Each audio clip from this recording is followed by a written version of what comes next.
Good evening to all the participants of my SLW 600, SLW 616, SLW 646 and SLW 670.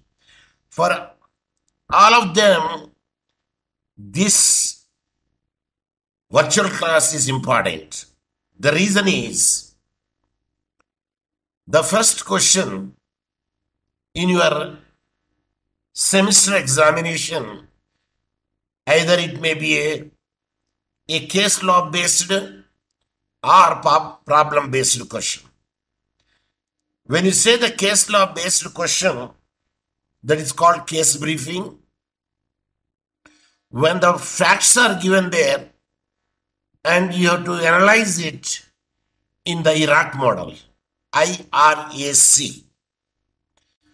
And the students, those who are last year, like Dorcas, Acu, Lehman, Raymond, now they are also my students in this second year first semester. And I'm teaching to them advanced international dispute settlement law. And they are aware of this IRAC model is for the problem solving questions and P-FIRAC model for the case briefing. So it will be the useful to all the people, those who I'm teaching, and I'm the coordinator. Participants, are you there? Yes. If you are there, just read what I posted on the screen. Any one of you. I posted on the screen, welcome to the students of SLW 600 plus 16 plus 640 and SLW 670.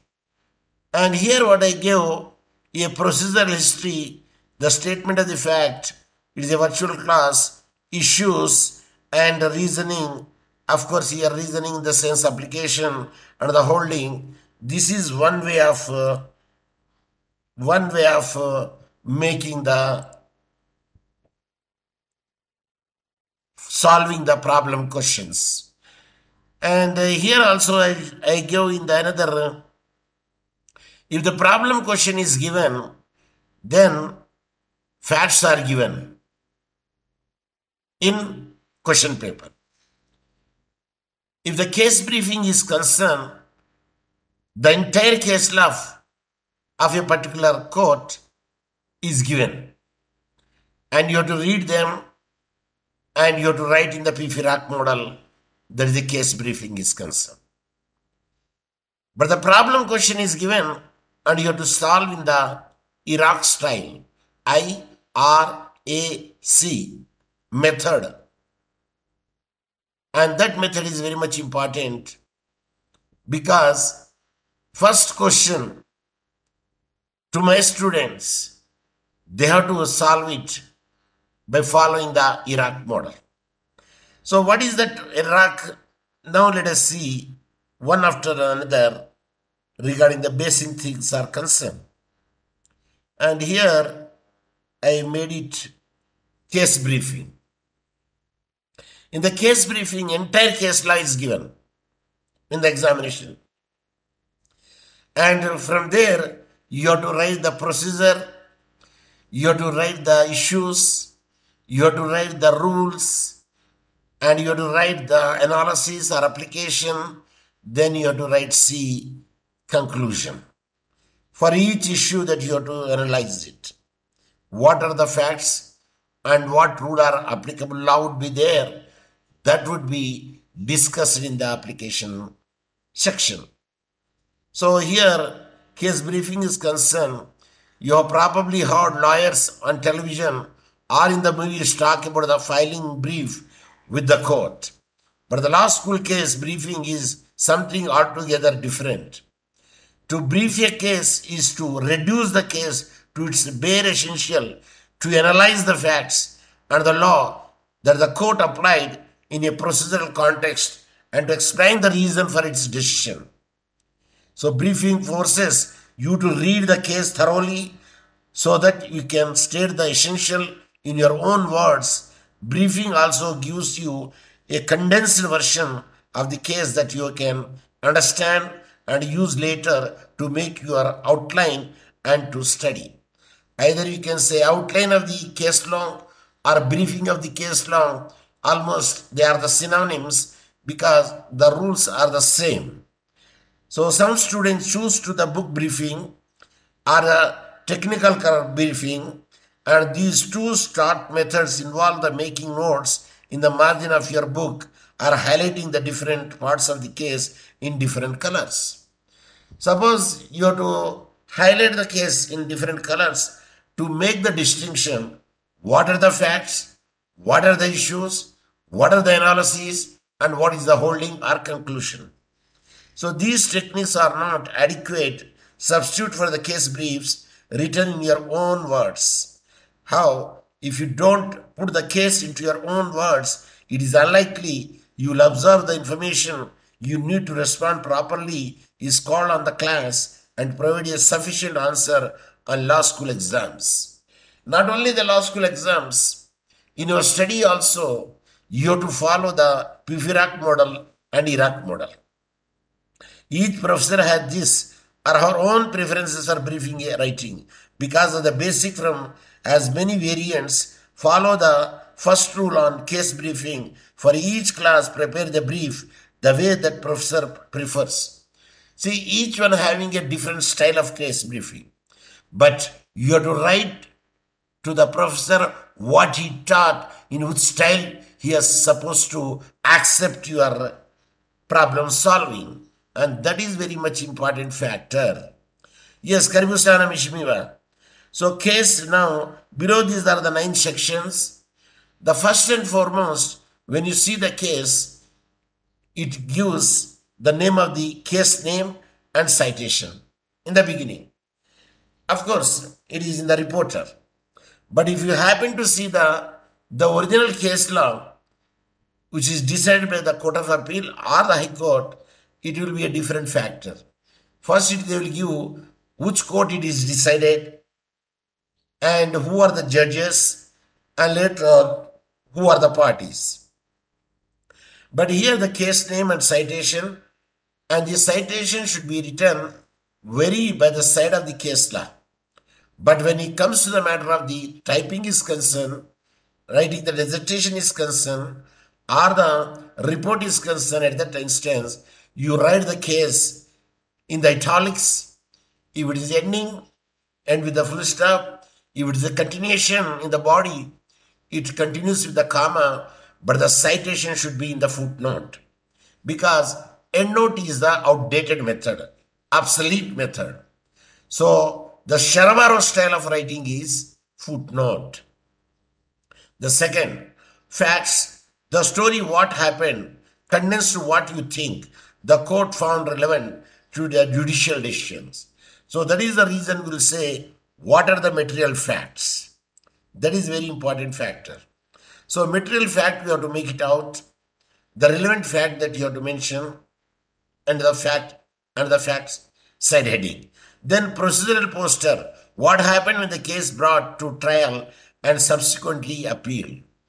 So how the case has appeared to this court, you have to write it, whether it is the original jurisdiction or the appellate jurisdiction.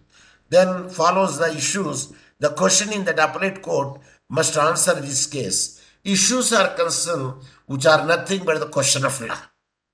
I repeat, issues are nothing but it is a question of law.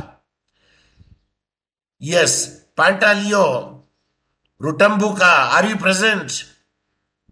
Unmute and say yes. You unmute your microphone and you say yes. Rutambuka, you know how to mute and I have to unmute. You unmute your microphone and say yes, so that I could hear your voice. Did you follow me what I said? Sir, this is the first time I am appearing. Sir, I don't know how to mute and unmute. Okay.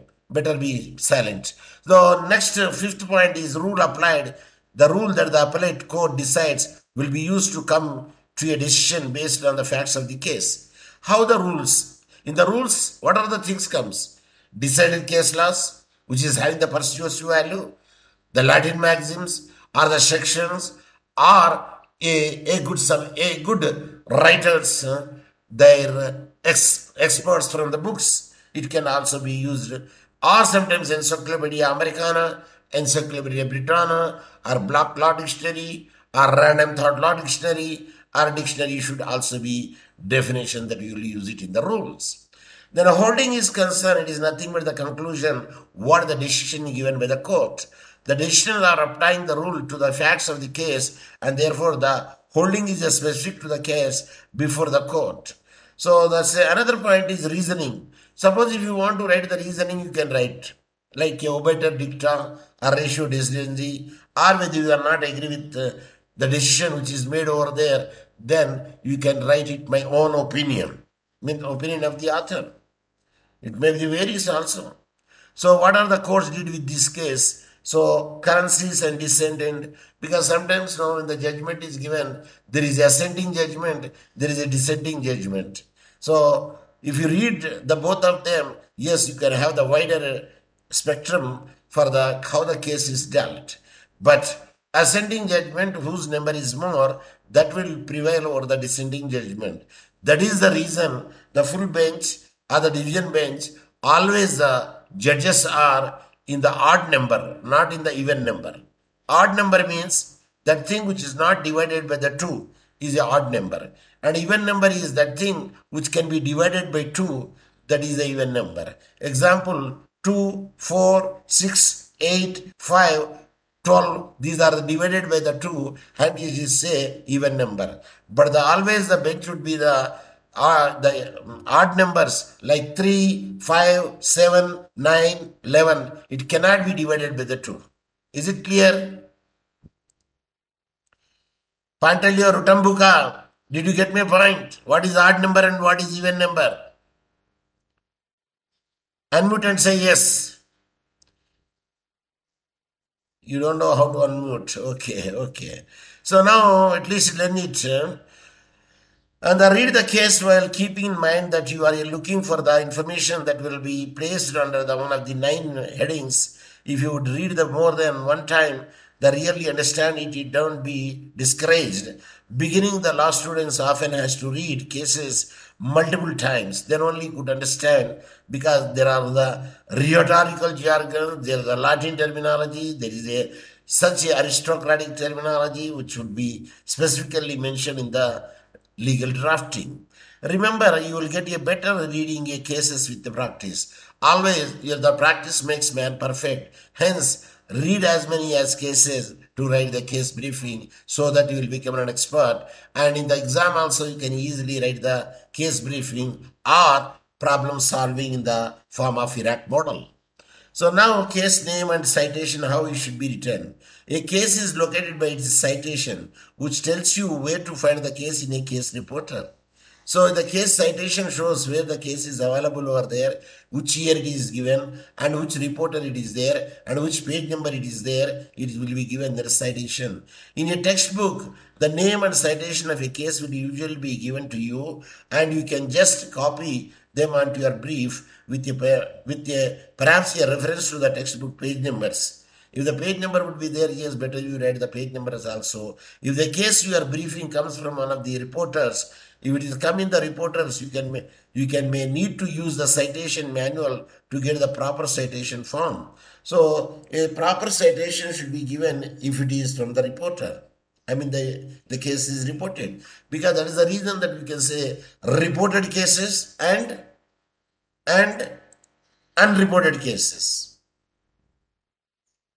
Is it clear? So both the cases are there.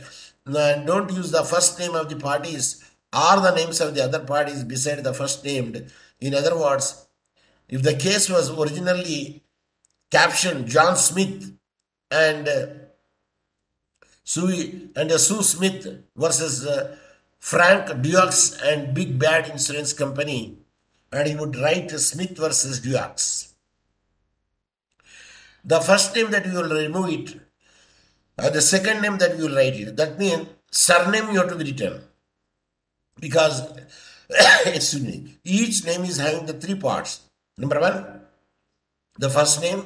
Number two, middle name. Number three, surname.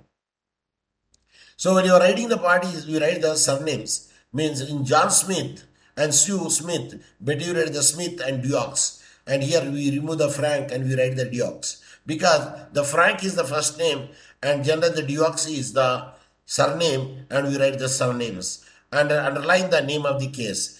But underline is an old method. But because we are computers, we make the italics. But in the examination, you don't make the italics because you are not using the computer. Hence, what you have to do is there, you have to write in a different color. Then it is enough. If you write in a different color, yes, that gives. The color means you can supposed to use the two colors in the examination. Number one, blue color. Number two, black color. Suppose if you want to highlight case law, instead of using the highlight and double writing, you can use change the color of the ink so that it gives the highlight. So that is the way that you can write in the examination. For instance, you are writing on the typewriter, on the soft copy, in the computer based, in the electronic gadget. At the time, the case should not be bold. It should be, generally it will be bold when it is the center. Otherwise, it will be in italics. You should use it. And I believe that everybody knows what is italics. Participants, do you know what is meant by italics? Say yes. Participants, do you know what is meant by italics? Please say. Your silence will kill me. You don't know, you say, Yes, we Pasa. know it. Yes, we know it. At least say, that's why I say, either I say don't know, or you say yes, we know, and we do have a computer savvy. Yes, we know. Yes. So that is the new style of writing, but in an examination you cannot write the italics, hence just you change the color ink. Suppose if you are using the blue ink for everything, for the highlighting you can use the black ink. But not green, but not red. So now the facts are concerned. Only those facts that are relevant in the operative to the question presented in the court for the determination should be included in the brief. So when you are writing the case briefing, or at that instance, should be very much clear that what are the relevant facts. And the relevant facts sometimes in the reporter they will give the brief facts of the case goes like this. Or sometimes they will write in the reporter or the judgment, there is no dispute in the facts of the case which are as follows. And they write all the facts at one place only. If it is given at one place, that is a boon to you. And the same facts you can write it in your facts. Of course, when you are use your own language, but you cannot translate it, use the same terminology which is suitable, that is the legal terminology. So that way that you have to write the facts at one place. So when deciding whether to include the fact in brief, ask yourself, if the fact were otherwise, it would be the outcome of the case of the different. If the outcome would be the different, include it. If not, exclude it. See, in the contract especially, time factor is very much important in the contract. The reason is, within time it is not, the contract is discharged, then there would be a penalty section would be there. And at the time, in the material fact, time factor is very much important in the contract. So you learn it by writing which one be the relevant fact, which one is the not relevant fact. Suppose if I want to describe a man who has committed a murder. A man who has committed a murder. But there they write a man of a 6 inch and having a bald head, long nose, and wearing a jeans and upper part is a t-shirt, having a steel ring in the left hand side, and such a man was he killed another man. And at that instance, long man, long nose, hazel eyes, black eyes, cat eyes, eyebrows very dark, and having the skin fair, all those things, description is not necessary because action is necessary. Hence, we can remove it. All the description of a man is concerned. And there you can say, so and so person has killed with the instrument, what instrument that he used it. Suppose he used a panga, a knife, a sword, a revolver, or a stone, or a crowbar, or a axe, or a saw, or a hammer. Anything that what he used over there, that is very important factor at that instance. So material fact should be always, it can know it, which are will be needed, which are will not be needed, that will be assembled together at one place. So witnesses testified that at the time the victim was shot and he was holding a Sprite in one hand and the baby Ruth candy bar in the other hand. So when he was committing a particular thing and he is holding in the two hands two things, and defendant claimed he fired at the victim because he was afraid the defendant was going to shoot him. At that instance, when you say the shooting is concerned, a shooting can be done with the two hands or minimum one hand. People use the two hands so that the grip would be strong, number one. Number two, the aim would be the same place, because with the revolver, the bullet comes out, it will jerk back. That's the Newton's theory. It jerks back and go forward. At that instance, they will hold it very tightly. And hence, if that fellow is having in one hand the Sprite and another hand baby Ruth, how he can shoot?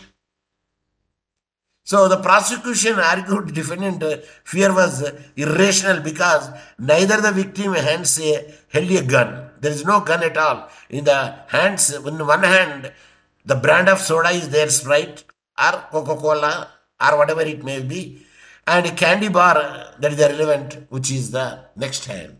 At that instance, we can say, yes, in the hand he is having a soda, in another hand he is having the candy, but at that time there is no question of shooting with the two hands. So the outcome would not be changed if the victim had been holding the Mountain Dew and it twigs. Its outcome is the same. Either he wants to a Mountain Dew in his hand or any other thing, a bread in his hand and Kalmati in another hand, or Vitumbo is in one hand and another hand is a Mandazi. Doesn't make any difference because it is holding those two things are there. At that instance, he could not use the revolver, he could not use the gun. That is the main important factor.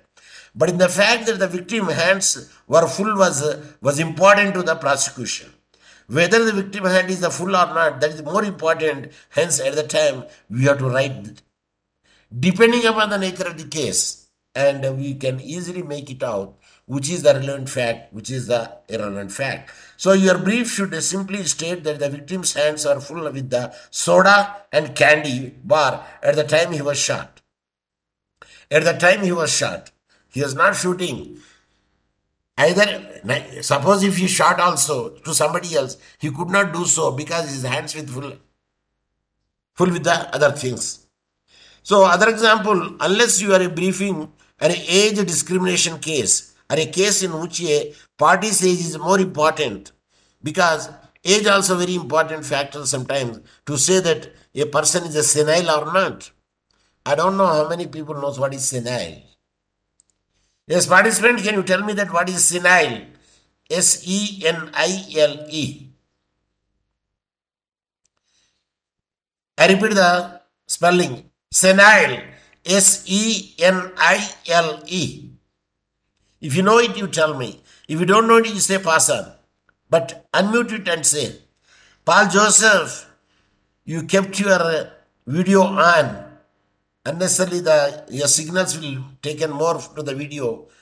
And you close the video and unmute your microphone and give me the answer.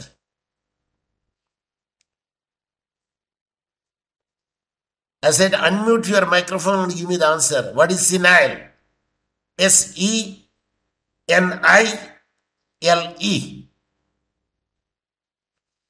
If you don't know, you say pass on. I will give the answer. Don't kill the time. Pantaleo, whether you are there or not, I don't know whether you have the computer savvy or the smartphone savvy to mute and unmute. Okay, it is merely a waste of my time to speak with you because you are not able to mute and give me the answer to my questions. Senile means a person who is more than 70 years or 80 years. At that instance, he will act like a child. So age factor is important over there. At that instance, we will say. So here the age, even if the court mentioned it, if you are briefing a personal injury case, the crucial legal question are how the defendant behaved and how the plaintiff was hurt. If the age is more, he cannot make such a hard blow. If the age is less, yes, he can make the hard blow. Unless you are briefing a racial discrimination case, the race of the parties involved is irrelevant. So, racial discrimination case, if you are briefing the race of the parties involved is irrelevant. So, sometimes it is not relevant to see whether he is a black, whether he is a white man, and who killed it. Not necessarily, because a murder is a murder, irrespective of white and black. So, procedural poster also there.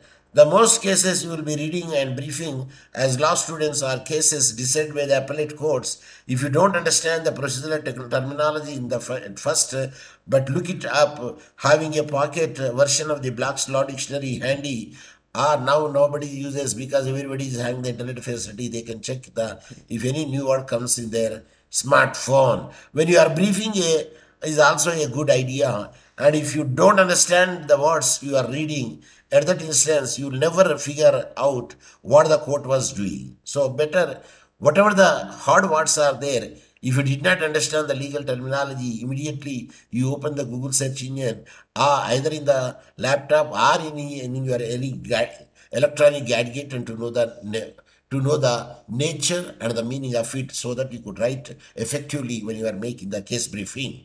So is the case before the court on the motion or exception, such a motion for the summary judgments are concerned, the briefing is very much important factor at the time.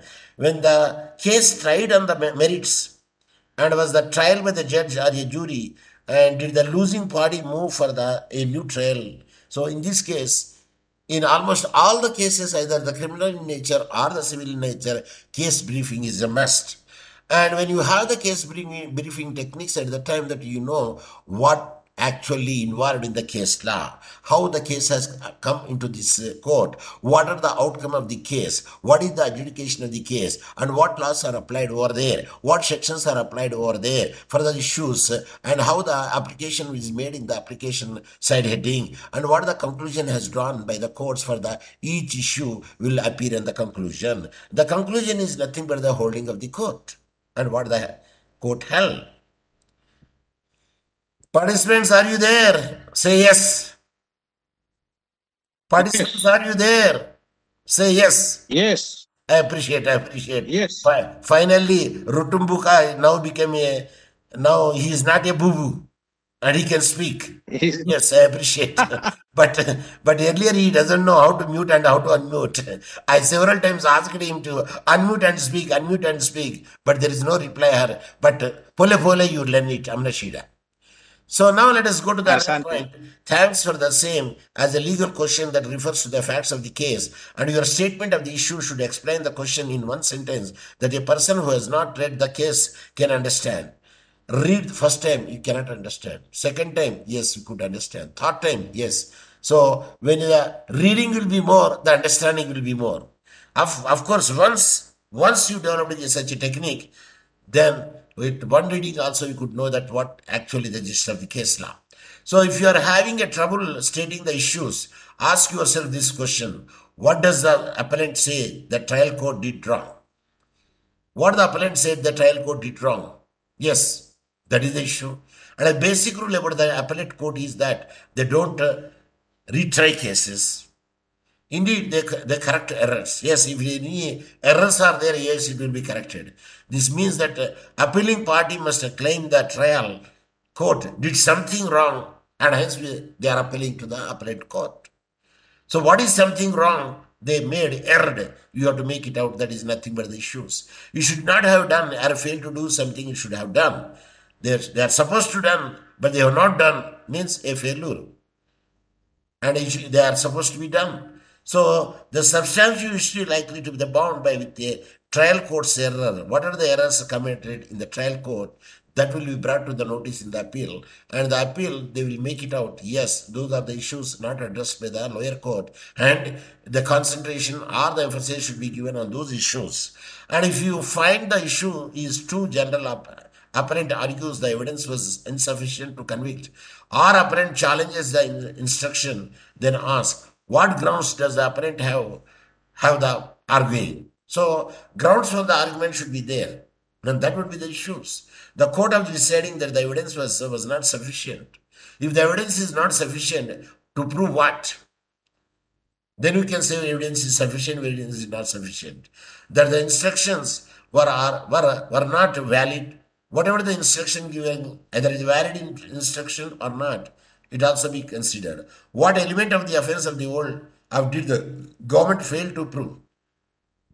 It the state has to prove it. Always the criminal offenses are concerned. Whatever the improperly left out or the improperly added to the jury instructions. Of course, jury system is no more not prevailing because the last case law, no, not here. Jury system also abolished in Tanzania, also like abolished in India. Yeah, what are the rules applied over there? Here the rules means what are the decided cases, which is usually as the precedent, having the persuasive value, both reported or unreported cases, both domestic cases as well as the foreign cases. Yes, it is a persuasive value. You have to try to pursue it and convince the judge. Yes, the decision made in this case law like this because our facts are so similar to the case which is decided earlier. So rules may be called the block letters law. It is put in writing. The rules are nothing but the cases, decided cases, number one. Number two, sections of a particular statute. Number three, there may be maxims. Number four, there will be the extracts from the authorities. And number five, they are from the block law dictionary or Encyclopedia Britannica or Encyclopedia Americana. So Louisiana courts will certainly, only one court, any court, the first examine the statutory law, revise the statutes and courts. What the law would be applied over there? What are the statutes are there? What are the courts are there? Every court will see the same thing. And then the case law. What is the case law is decided and what facts are made it? What is proved? What is not disproved? Where the law fails. So in all the district courts or magistrate courts, the courts look to the statutes and common law rules framed with the synthesis of the several cases at the same time. In case the statute law is silent or there is no enactment of any law, and at that instance, the court will consider or the council make the common law principles, common law doctrines. So not all the elements of the rule may be an issue in any one case. There may be the different rules are applied over there for proving the different issues are concerned. Because every case having a different fact of the law, the issues are different and the appraise are different depending upon the nature of the law, nature of the case law, which is already decided. See that whatever the thing we are reading now is already decided case law we are studying by the court, either reported or unreported. I don't know how many people know what is by reported. Can anyone unmute and give me the answer? What did you understand by reported case law and unreported case law? Still 5 minutes are left for our session to close. I repeat the question. What did you understand by reported case law and unreported case law? If you know it, you tell me. If you don't know it, you say pass on. Pass on. A reported case law always published in the journals. A reporters, like in India, like Tanzania, what are the reporters are there in law reports? What are the law reports are there in Tanzania? Say, I don't know, sir.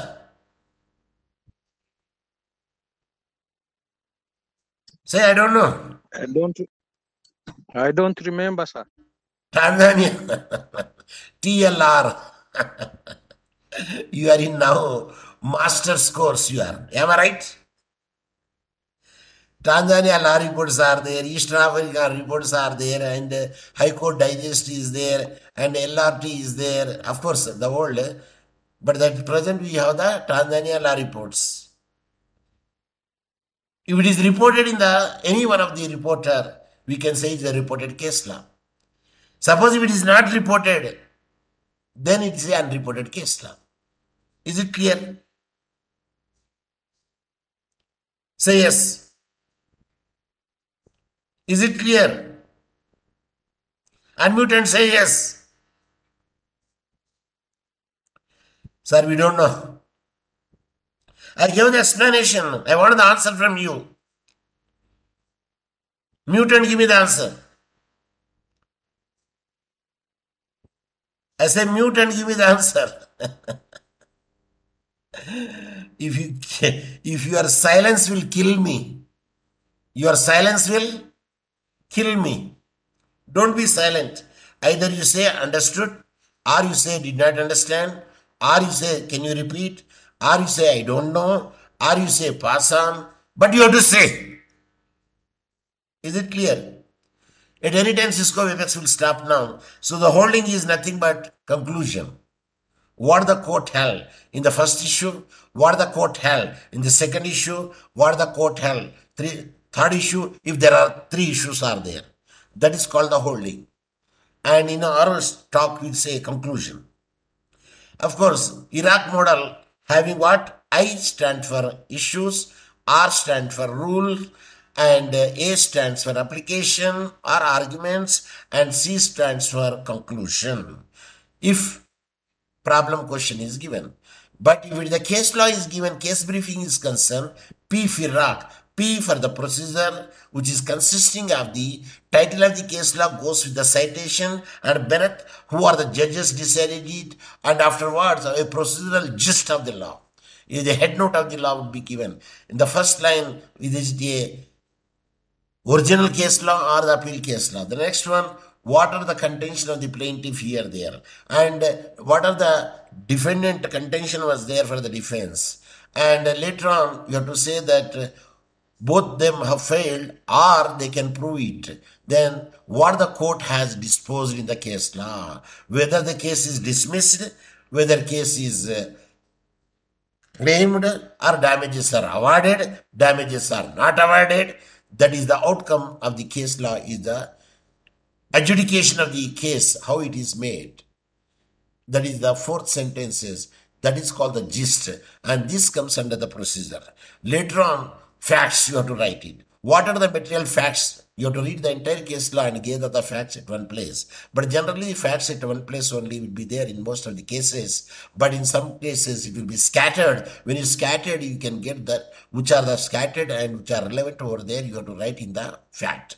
After writing the facts, then comes the issues. What are the issues are involved in the case law? Means what is the question of law is there, and you have to write how many decided cases persuasive value has cited by the counsel, and how many maxims are used over there, and what sections and what enactments are used over there, and if any other definition given by the Block Dictionary or encyclopedia is there or not, that all appear in the rules. Then apply the first issue, then what are the relevant rules would be there and discussed in the application. That is the first issue. Application goes like that. If there are three issues are there,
time working on social media for my clients. I create a lot of video content